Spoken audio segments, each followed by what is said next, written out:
quickly. Now, like I said before, dual camera setups on both, two 12 megapixel sensors on the iPhone 10, a wide angle lens and a telephoto lens, where the Pixel 5 has a 12.2 megapixel wide angle lens, then a 16 megapixel ultra wide sensor. Now, as you can see, the user interfaces and everything between both, I don't know if one is way better. I mean, the Pixel 5 may actually have more features built into the camera. Both phones can do 4K at 60, which is really important. But again, one has a telephoto lens, one has an ultra wide sensor. And most of the time, I actually do kind of like the one that has the ultra wide sensor over the just the ones that has the telephoto lens on it, to be honest. Now, the iPhone 10 camera I think is pretty good for the most part, and I think even now it still holds up quite well. I've been doing a lot of comparisons and camera comparisons between this device and a lot of other phones, and I've been seeing pretty much time and time again that this camera is pretty good and it holds up extremely well.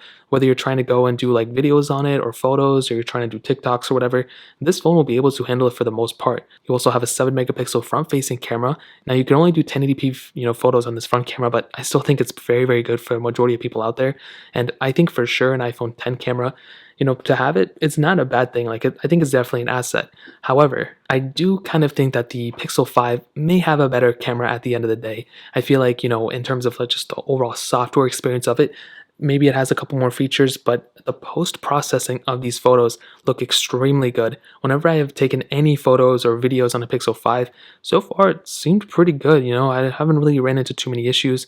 As we've seen time and time again, these photos look really good, and I think that's a huge asset for the Pixel 5. Now, this one, like I said before, it can do 4K at 60. The front camera of this is an 8 megapixel sensor, and you can do 1080p at 30 frames on this front camera. And I'll probably still tell you the Pixel 5 may be a little bit better, not like exponentially crazy amounts, but if you're going from an iPhone 10 to a Pixel 5, expect to have a better camera at the end of the day. So in terms of the Pixel 5 and the iPhone 10's camera, that really pretty much covers it up there. Now,